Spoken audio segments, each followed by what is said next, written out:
I'd rather have Jesus than silver or gold. Saludándole en el amor del Señor, deseando rica y abundante bendiciones del cielo hacia sus vidas. Llegado la hora de compartir el devocional, el pancito diario de vida que tanto bien hace a nuestras almas. Continuamos con nuestro estudio de la carta a los Filipenses y ahora corresponde terminar con el capítulo 1, donde a partir del versículo 12 hasta el versículo 30, en la versión Reina Valera 1960 lleva un subtítulo muy, pero muy importante. Para mí, el vivir es Cristo.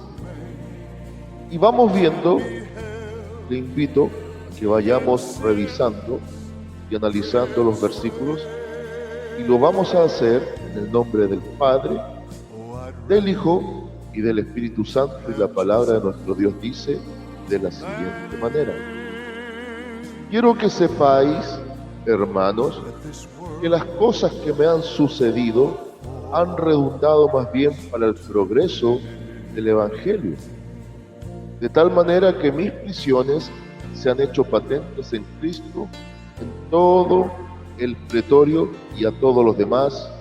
Amén. Vamos a ir viendo las secciones. Qué interesante es ver cómo el apóstol Pablo, en la madurez espiritual que Dios ya le había dado, esa formación, considera el problema como un motivo de bendición. Considera el obstáculo como un trampolín de proyección. Y finalmente considera el tiempo difícil como un tiempo de edificación para él y también para el cuerpo de Cristo. Entendamos, por favor, que frente a la situación vivida por este hombre, nuestra naturaleza humana indicaría que era tiempo de queja, que era tiempo de un lenguaje negativo, que era tiempo para un reclamo hacia Dios en el respeto pertinente, o para una autocensura respecto de estar recibiendo una injusta paga aparentemente por un servicio bien dado a Dios. Les repito, ese sería el común de nosotros, estando todavía inmaduros. Pero es interesante ver el nivel de madurez que este hombre tenía, de la manera que escribe. Me impacta este primer versículo que hemos leído, lo voy a leer de nuevo. Quiero que sepáis, hermanos, que las cosas que me han sucedido han redundado, en otras palabras, han sido propicias.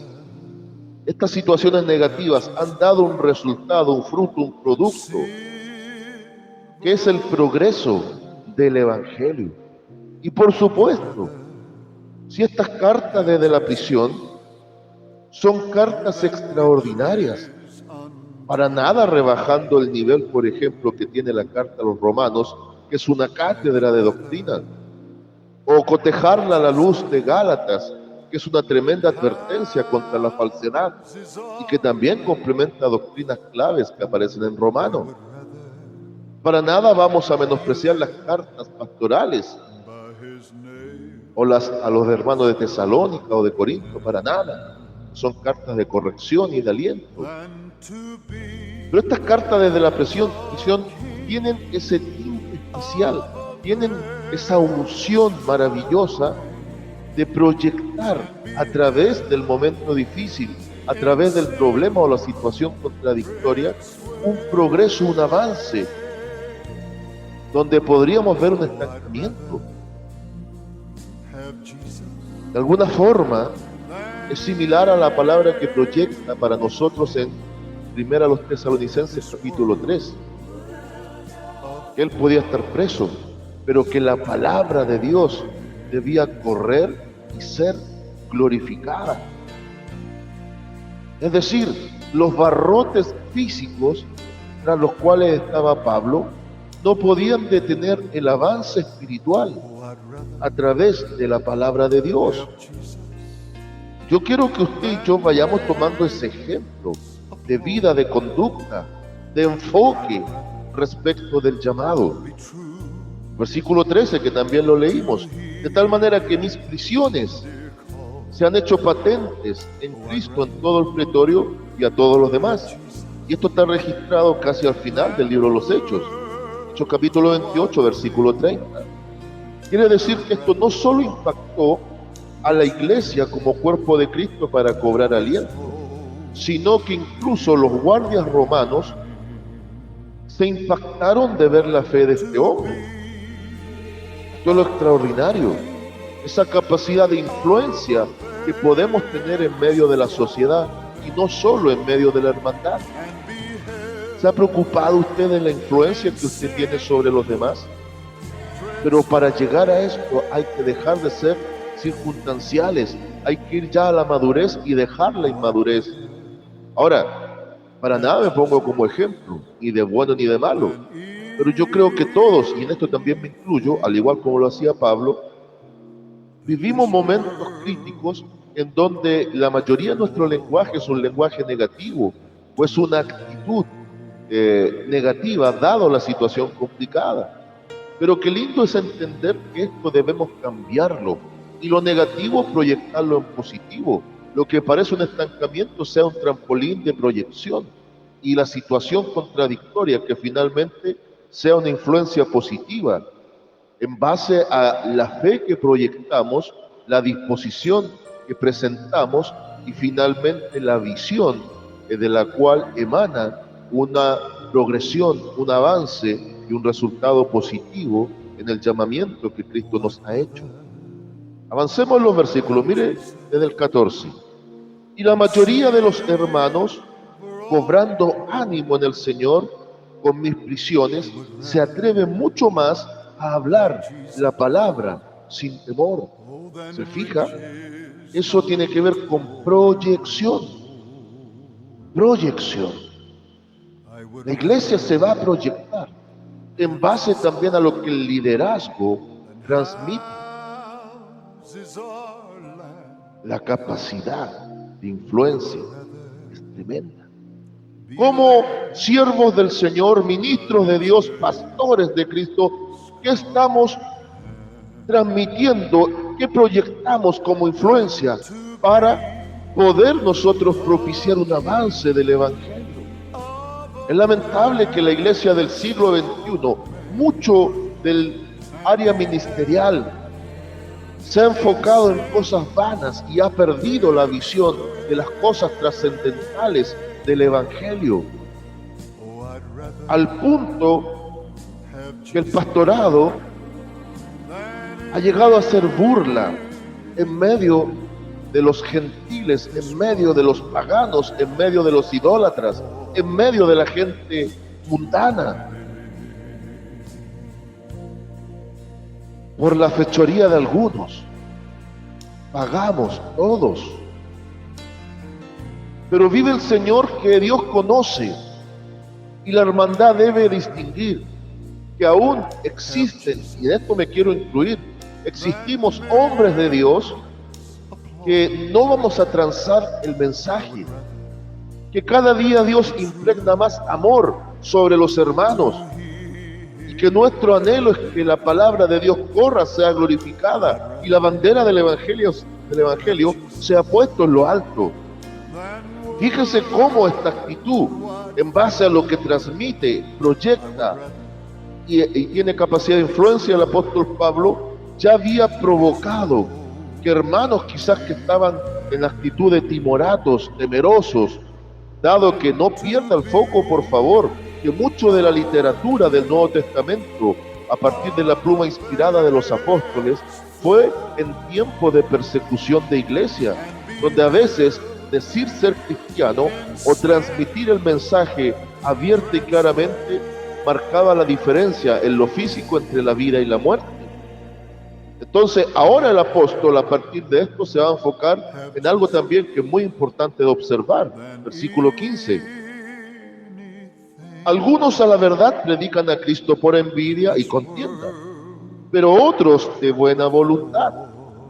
A lo que le decía, no podemos echar a todos en un mismo saco. Hay que discernir quién es quién en esta historia y cuáles son las motivaciones reales por las cuales algunos sirven o se sirven de Cristo.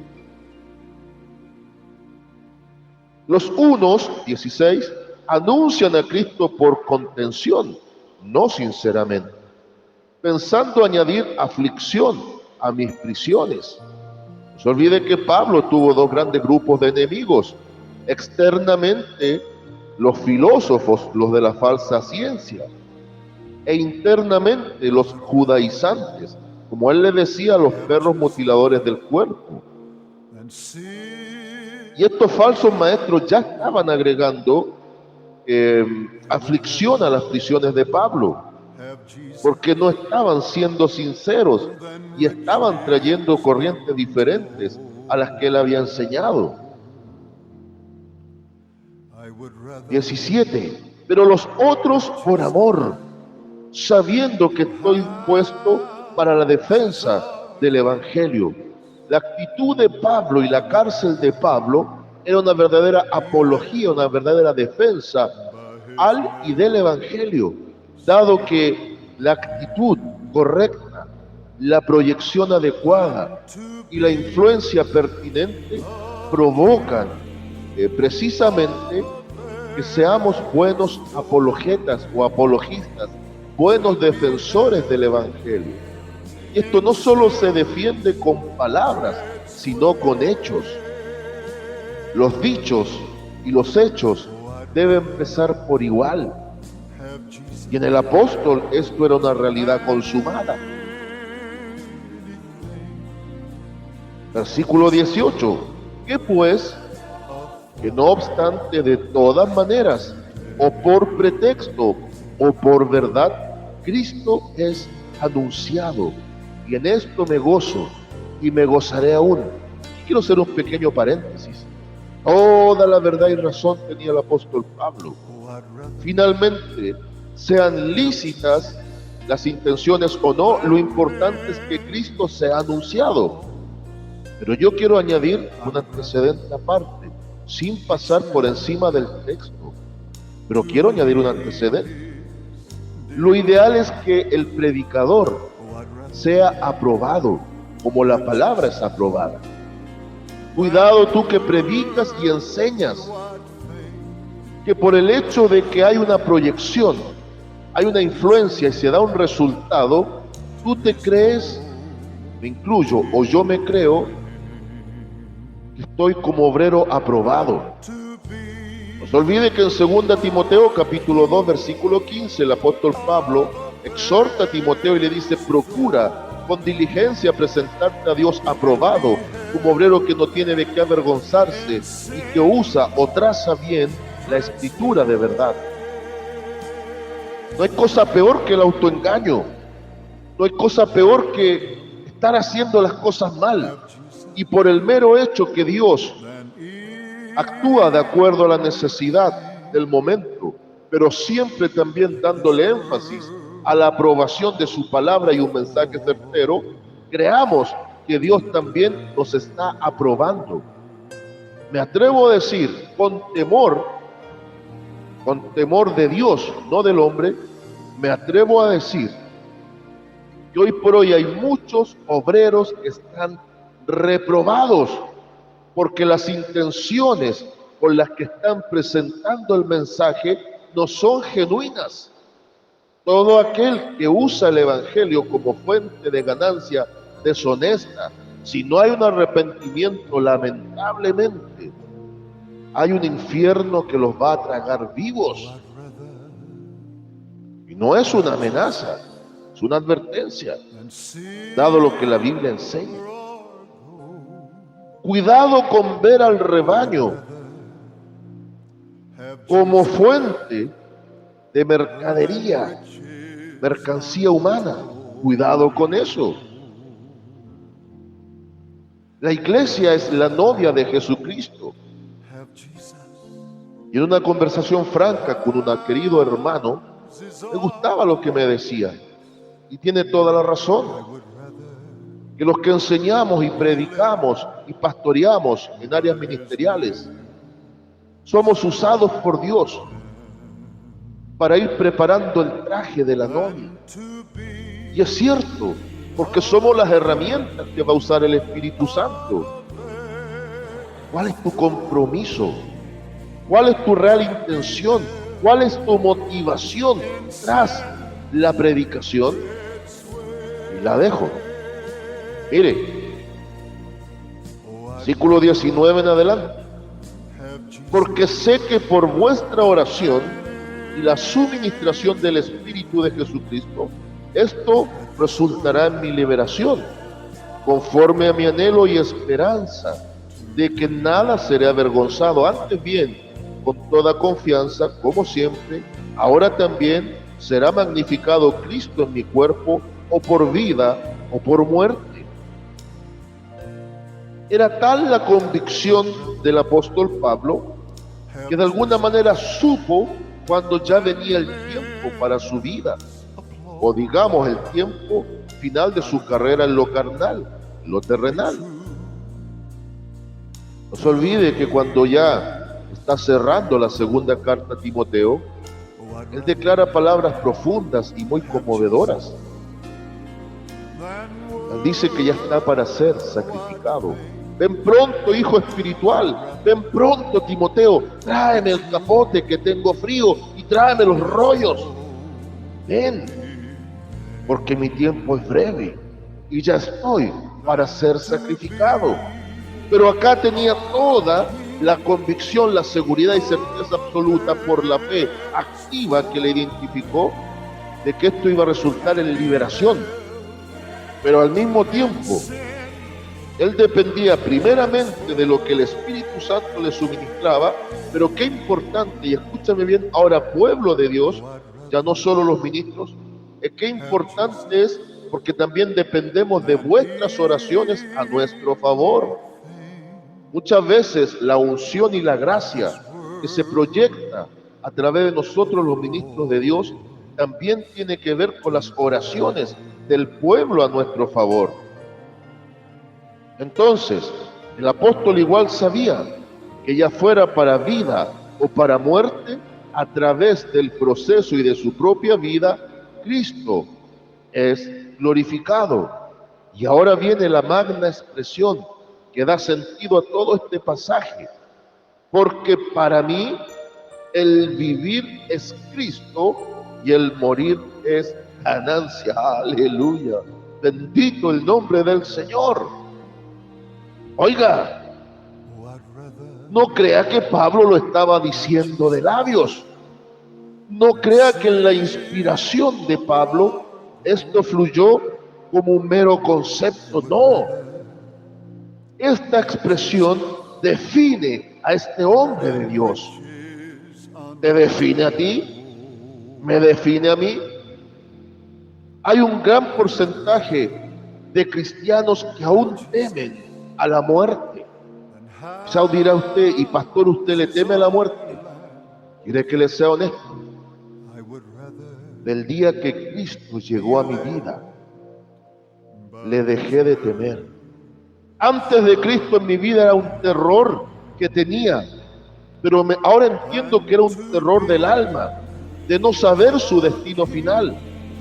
Pero al igual que Pablo, uno debe impregnar una convicción tal en Cristo, que sabiendo que más allá de la muerte hay una gloria, esa gloria también se anhela. Claro que desde lo humano uno igual tiene preocupaciones. La familia, la esposa, los hijos, la congregación, el ministerio, sí. Pero Pablo tenía una convicción que debe impregnar el corazón de la iglesia en este tiempo y en el tiempo venidero, que no se viene fácil.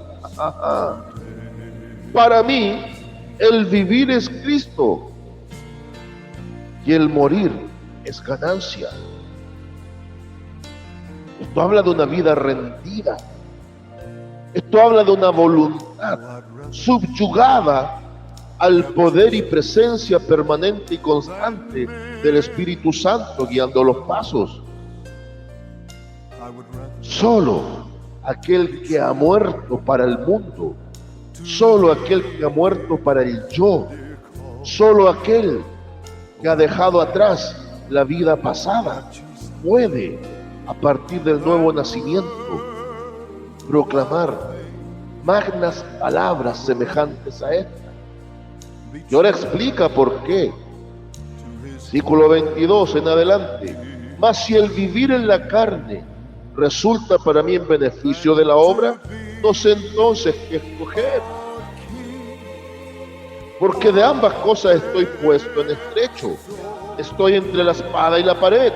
Y si Dios me diera a escoger, realmente no sé qué escoger. Porque amo profundamente al rebaño de Dios, pero amo todavía mucho más al Cristo de gloria. Si es en beneficio que todavía viva, debe ser para rendir mi vida a favor de la obra y las ovejas. Pero si a Dios le place llevarme, mucho mejor aún, porque voy a estar con el amado de mi alma. Oh, bendito Jesús. Porque de ambas cosas estoy puesto en estrecho, teniendo deseo de partir y estar con Cristo, lo cual es muchísimo mejor. Pero quedar en la carne es más necesario por causa de vosotros. Oiga, esto sí que muestra un carácter equilibrado. Pablo no quería quedar en la tierra para gozar los placeres del mundo. Pablo el apóstol no quería extensión de días para perder el tiempo en cosas que no edifican. Pablo, en otras palabras, estaba diciendo: si me sacas de esta prisión, sigo rindiendo mi vida a ti por causa de las ovejas, del rebaño, de la novia, de la amada del Cordero. Pero si te place llevarme, sería mucho mejor, porque mi alma y mi espíritu anhelan estar contigo, Señor. ¡Qué declaración de amor más profunda por Cristo y su obra! Versículo 25. Adelante. Y confiado en esto, sé que quedaré, que aún permaneceré con todos vosotros, para vuestro provecho y gozo de la fe, para que abunde vuestra gloria de mí en Cristo Jesús, por mi presencia otra vez entre vosotros. Tal confianza solo se logra con una amistad profunda con el Espíritu Santo. 27, hasta el cierre. Solamente que os comportéis como es digno del Evangelio de Cristo, para que, o sea que vaya a veros, o que esté ausente, oiga de vosotros que estáis firmes en un mismo espíritu, combatiendo unánimes por la fe del Evangelio, y en nada intimidados por los que se oponen, que para ellos ciertamente es indicio de perdición, mas para vosotros de salvación, y esto es de Dios, porque a vosotros os es concedido a causa de Cristo, no solo que creáis en Él, sino también que padezcáis por Él, teniendo el mismo conflicto que habéis visto en mí, y ahora oís que hay en mí. Concluyendo, el apóstol Pablo alentaba desde la cárcel a los hermanos en Filipos y les declaraba que debiesen imitar y copiar su ejemplo. Y así como él estaba padeciendo por la causa, es digno padecer por ella. Y ya sea que los visitara o les escribiera, debían permanecer dignos, constantes y creciendo en la fe y la gracia. Mire, aquí hay una consejería extraordinaria. Le dice: estén firmes, estén unánimes, y estén con fe. 3 cosas claves: firmeza, unanimidad y una fe activa. Era lo que la prisión de Pablo iba a proyectar en la influencia que él tenía sobre la iglesia apostólica. Misma consigna es la que necesita la iglesia en pleno siglo XXI. La iglesia, desde lo humano, ya está en prisión. Pero usted y yo a rato nos damos cuenta. ¿Cómo es esto? Las leyes están comenzando a endurecer y cada vez más será difícil predicar el evangelio y cada vez más será difícil vivirlo a la manera de Dios. Se acerca el día, amada iglesia, y la sombra de la persecución se siente venir. Y si no aprendemos estos principios de la firmeza espiritual, de combatir unánimes por la fe del evangelio y tener ese coraje, esa gallardía, ese denuedo, pero que no nace desde lo humano, sino de la fe activa y la amistad con el Espíritu Santo. Déjeme decir que va a ser muy difícil que la iglesia sea un gran faro de luz frente a las profundas y terribles tinieblas que se avecinan.